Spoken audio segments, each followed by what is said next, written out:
Thanks for tuning in to High on Horror. I'm Drew. And I'm John. This episode and every future episode is dedicated to the horror hounds and smokers out there who want to expand their knowledge of the genre and have a good time. We're going to catch up on a movie that we haven't gotten to talk about yet, Eli Roth's holiday slasher, Thanksgiving. We know it's Christmas time now, and we hope that you're still okay with having some Thanksgiving seconds, though, because we're going to review it. I mean, turkey's still okay for Christmas for some people. Damn right it is. It worked in A Christmas Story. Stick around today on High on Horror. Interviews, reviews, and the latest news all rolled into one.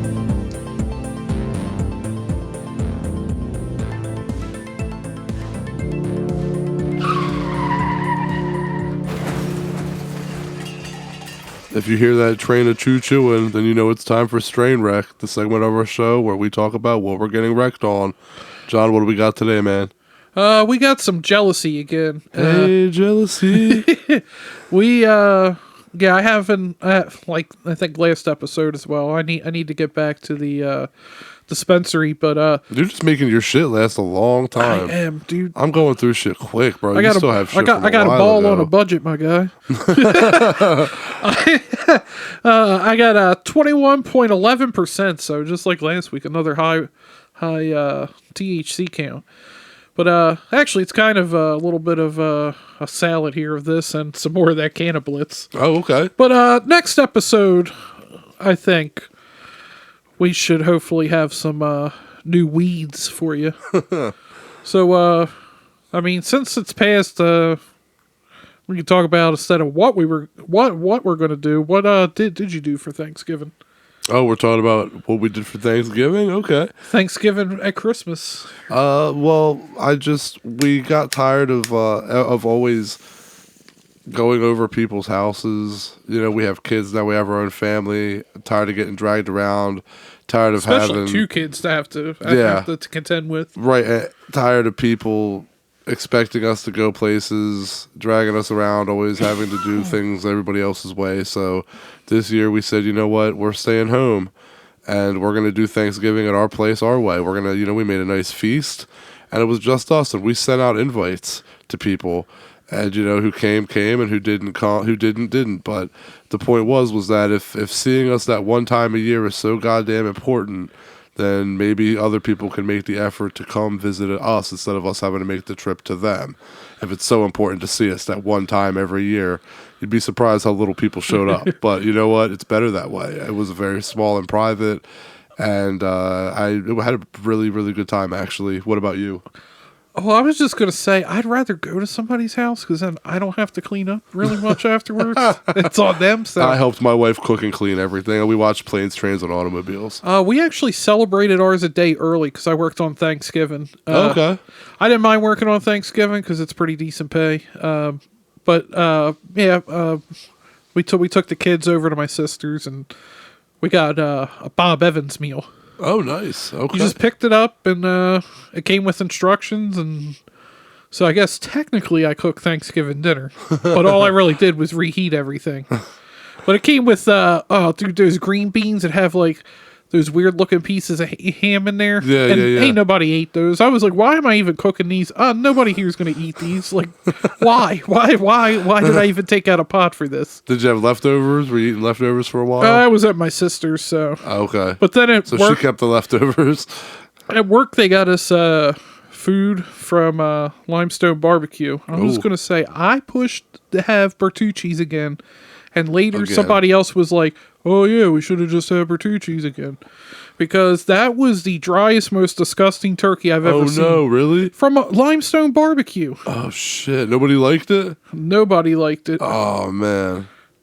Well, I mean, I guess people must have liked it because they ate it. Oh, jeez. The weeds came back up and got me.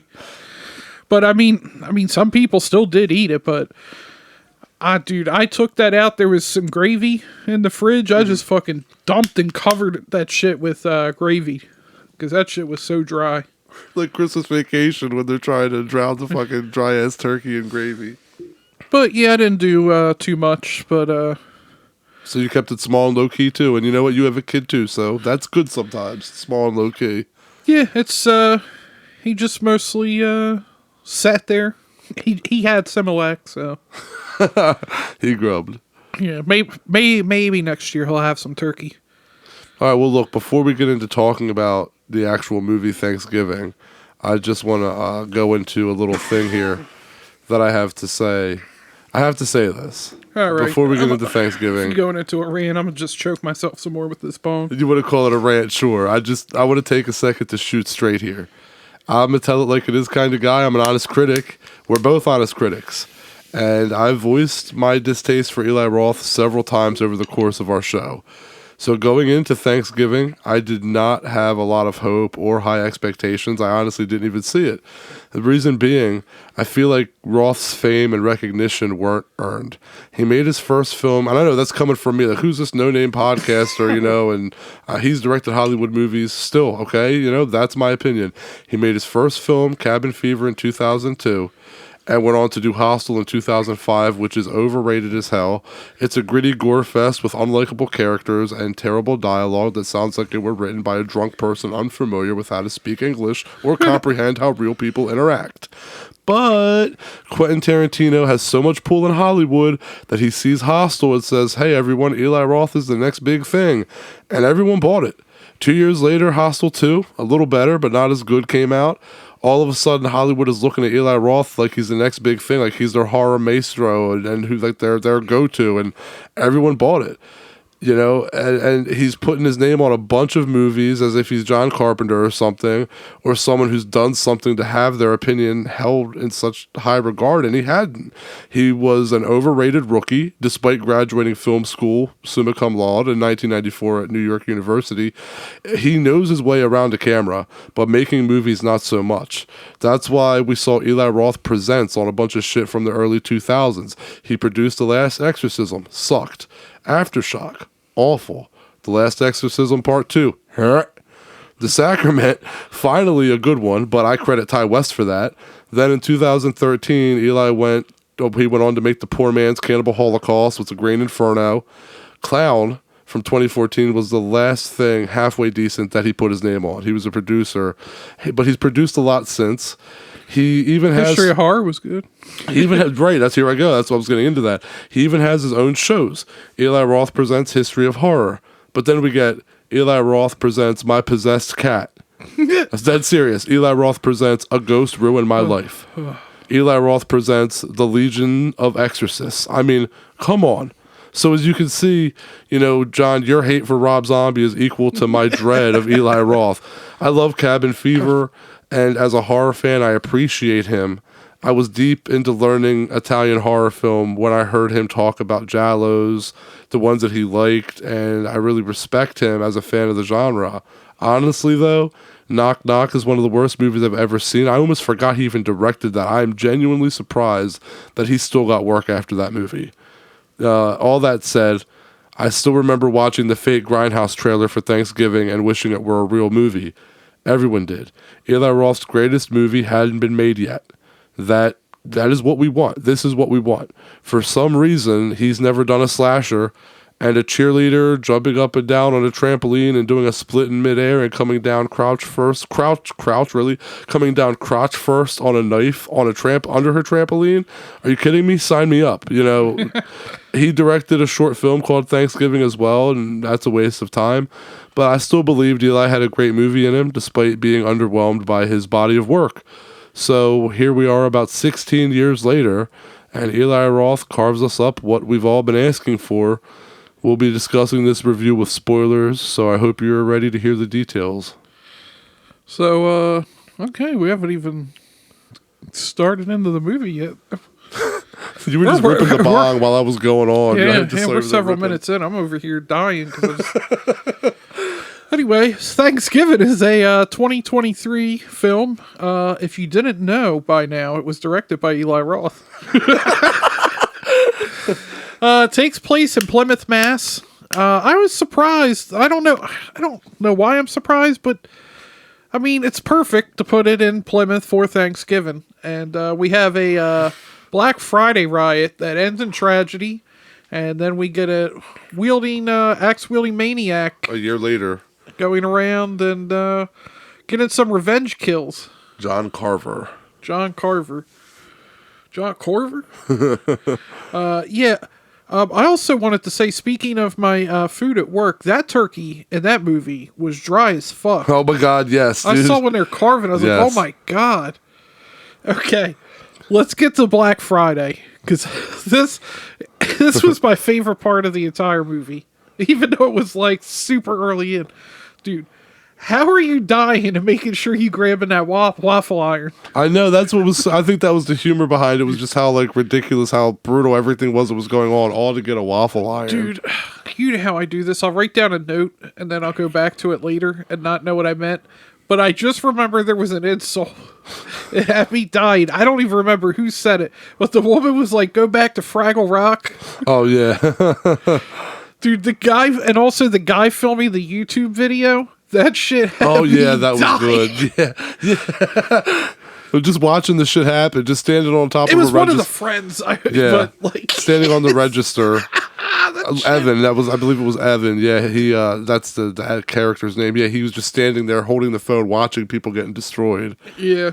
You have anything you would add about the Black Friday? I just want to say that that's got to be the most savage and brutal Black Friday scene that we've ever seen, like on any film, not just a horror film. I've never seen Black Friday depicted that. I mean, shopping cart concerto.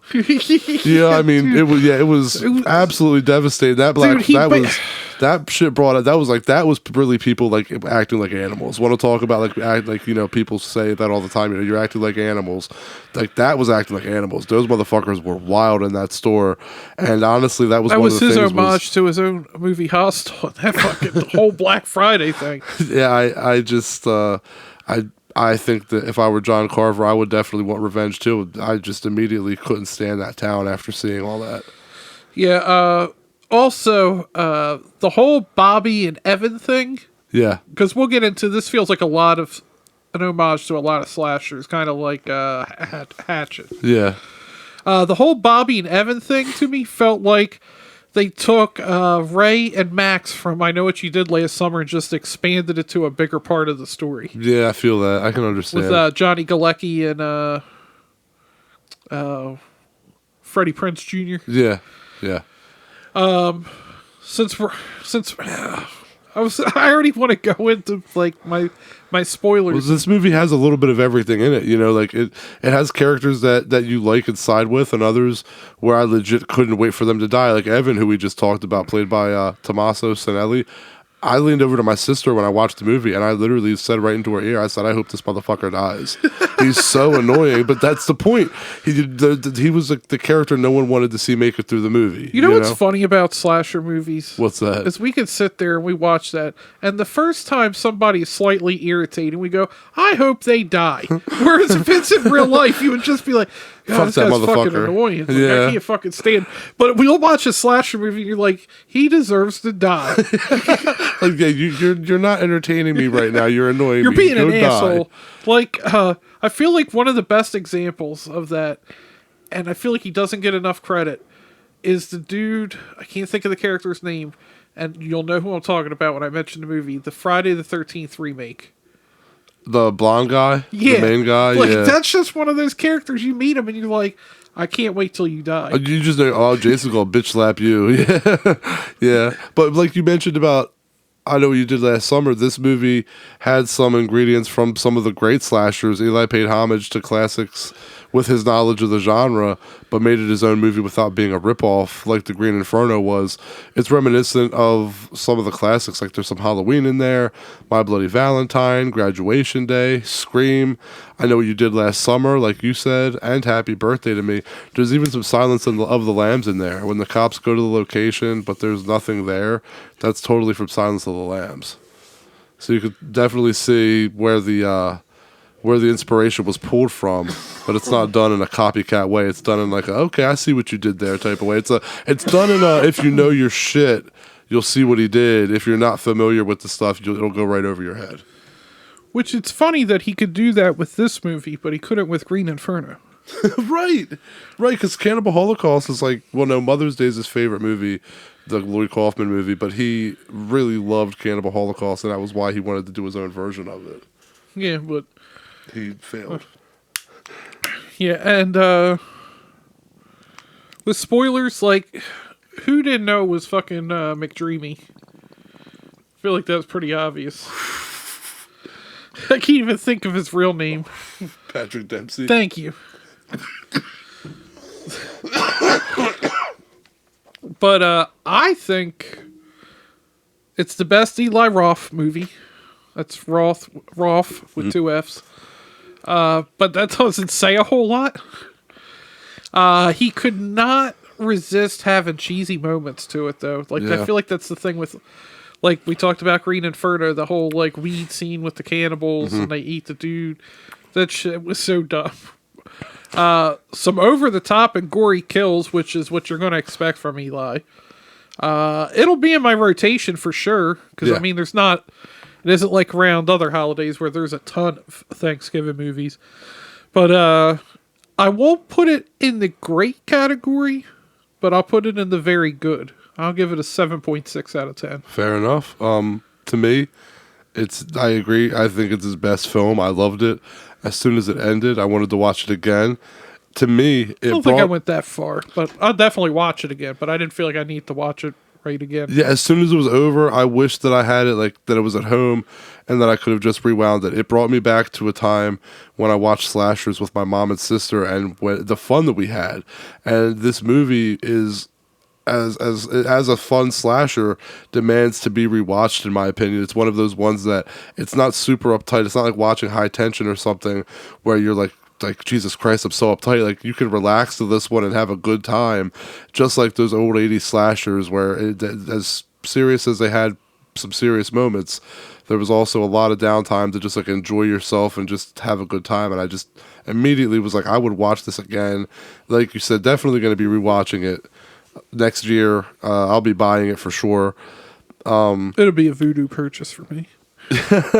Or I'll just give you the code. Fair enough. Either way, I'm not getting it physical. Yeah, I talked about it for days after seeing it, actually. I think visually and artistically, all around, Eli knocked it out of the park. And that's why I wanted to go on my little tirade earlier to say that my rating here, I'm not fluffing the dude. I'm not necessarily a fan. So I'm not going to sit here and grease his wheels or, overly praise his work, but the fact that I'm going to give this movie such a good review, I just wanted to make sure that everybody knew going into this that I came in not expecting to like it. Nothing's perfect, and the movie goes a little astray from me. Pause.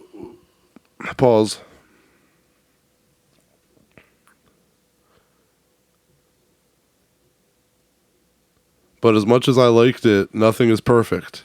Where the movie goes a little astray for me is that while I mentioned it pays homage, it also feels like it's cashing in on successful sequels of popular franchises like Halloween and Scream, the later ones, like the newer ones. It feels like a hip take on what was supposed to be a grindhouse slasher. It's too polished. I still feel like I wish it was done in that grindhouse fashion with the grain and no shame of being offensive. And I wish Eli didn't pussy out with the cheerleader doing a split on the knife. That was the big moment in the trailer that really got that movie hyped and had everybody saying, well, he needs to make this movie. We still get a gnarly cheerleader trampoline kill. The kills are brutal as to be expected, like you said. And the John Carver costume rules. I gladly welcome him into the modern slasher icons. He's no Art the Clown, though. Like the original Scream, Thanksgiving is very intelligently written to the point that I actually suspected everyone but who it actually was. So it's funny you said that anyone not know it was Patrick Dempsey, because I got duped. Really? I wasn't sure who it was. I wouldn't say I got it early, but there was enough time in the movie. I was pretty sure it was him. It wasn't until I saw Patrick Dempsey, the sheriff, on the ground, assaulted at the end, that I realized, it's him. It's fucking him. I didn't figure it out till the last second. I love when cat and mouse slashers actually pull off the surprise reveal. That worked for me. Okay, maybe it'd be interesting to see how people deal with that. Yeah, don't let your fiance Nicole watch it, listen to this episode before she watches it, and see what she thinks if she can figure That's out if who I it can is. ever get her to watch it. It's a slasher movie. Fair enough. I'll tell her Ghostface is in there somewhere. I guess just to add to what I was saying, I just wanted to add, like we just said, the most outrageous Black Friday mauling you've ever seen. Yeah. All in all, I give Thanksgiving an 8.5 out of 10. Damn. Pretty high Eli up Roth there. pulled it off. Applause. Round of applause. Good job, Eli. No, now there is going to be a Thanksgiving 2. He's already announced that 2 is in the works. Yeah, I saw that. So we'll see what happens. Yeah, we'll see. Thanks to all the horror hounds and smokers out there for tuning in. Join us next week, and we're going to review The Puppet Man and have a special guest, Brandon Christensen, with us. It's his second time on our show. Yep, joining the duo club. Duo, I don't think that's right. The Dose Club. Just I'm whatever. gonna just move on and pretend this didn't happen. Follow us online at High on Horror 420 at X, Twitter. Well, that's actually the same thing. I dead named X. Or damn it, no, I dead. Yes, dude, this weed. Fuck. Follow us online, High on Horror 420, Instagram, X, Facebook, TikTok. Send us your puff ass questions at highonhorror420.com. Wait, I just fucked that up. God damn. Dude, man.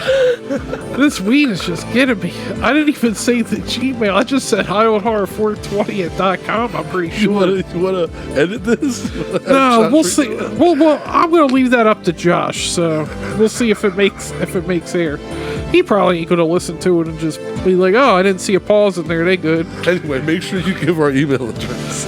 Our email is highonhorror420 at gmail.com. Check out our website at highonhorror.com.